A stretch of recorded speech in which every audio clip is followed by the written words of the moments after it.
નમો નમઃ સર્વેભ્ય. હું છું ઢેઢી દક્ષાબેન મહેશભાઈ અને હું એક ગૃહિણી છું.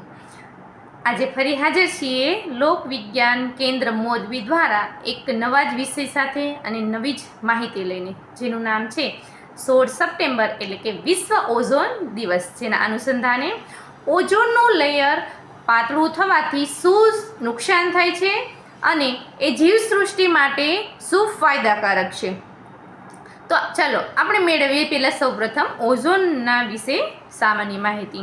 તો મિત્રો, સાયન્સ પ્રમાણે આપણા વાતાવરણમાં ઓક્સિજન છે એ દ્વિઅણુમાં રહેલો હોય છે અને એ ઓક્સિજન જ્યારે વાતાવરણમાં ઉપર ભળે ત્યારે ત્રિઅણુમાં મળી અને ઓક્સિજનનું લેયર બનાવે છે.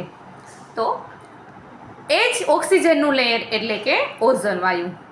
હવે આ થઈ ઓઝોનની સામાન્ય માહિતી. તો ઓઝોન છે એ આપણા માટે, જીવસૃષ્ટિ માટે શું લાભદાયક છે એના વિશે જાણીએ.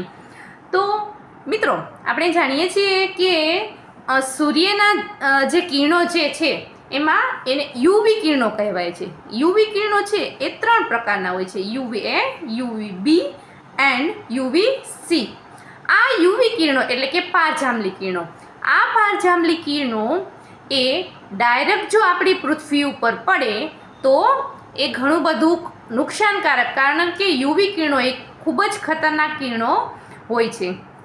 જેવી રીતે આપણને છત્રી એ વરસાદથી બચાવે છે, એવી જ રીતે ઓઝોનનું જે આ લેયર છે એ આપણી પૃથ્વીને સૂર્યના જે યુવી કિરણો છે એ જે ડાયરેક્ટ પૃથ્વી પર પડે છે એને પરાવર્તિત કરીને આપણી પૃથ્વીને પ્રોટેક્ટ કરે છે.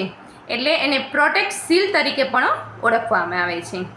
કારણ કે જો યુવી કિરણો છે એ ડાયરેક્ટ જો પૃથ્વી ઉપર પડે તો આપને ઘણું બધું નુકસાન થઈ શકે છે. કારણ કે યુવી કિરણો એ જો આપણે આગળ જોયું કે ખૂબ ખતરનાક છે.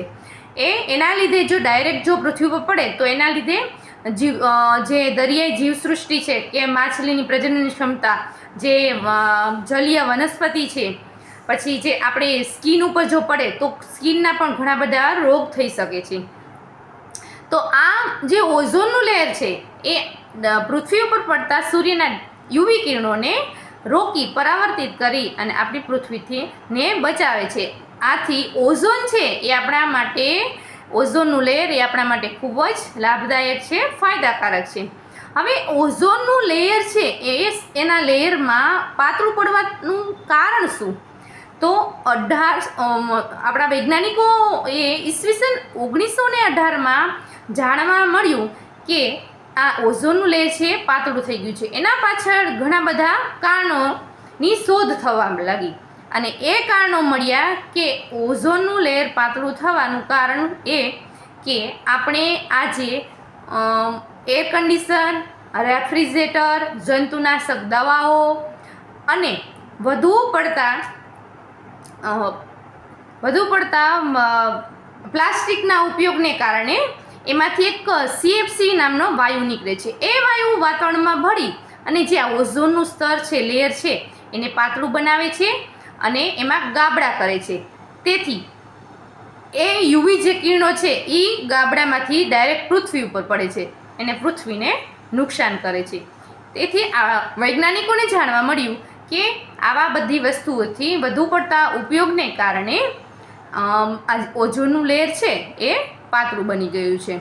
હવે તો આપણે વિચારીએ કે જો ઓઝોનનું લેયર દિવસે ને દિવસે પાતળું થતું જશે તો જીવસૃષ્ટિ ઉપર ખૂબ જ ખતરો વધી જશે. તો ચાલો મિત્રો, આજથી જ આપણે જાગૃત થઈએ અને આપણા ઓઝોન વાયુને નુકસાન થતાં આવા ઘણા બધા જે આગળ તત્વો જોયા એનો નહિવત ઉપયોગ કરીને આપણે પૃથ્વીને અને જીવસૃષ્ટિને બચાવવાનો પ્રયત્ન કરીએ.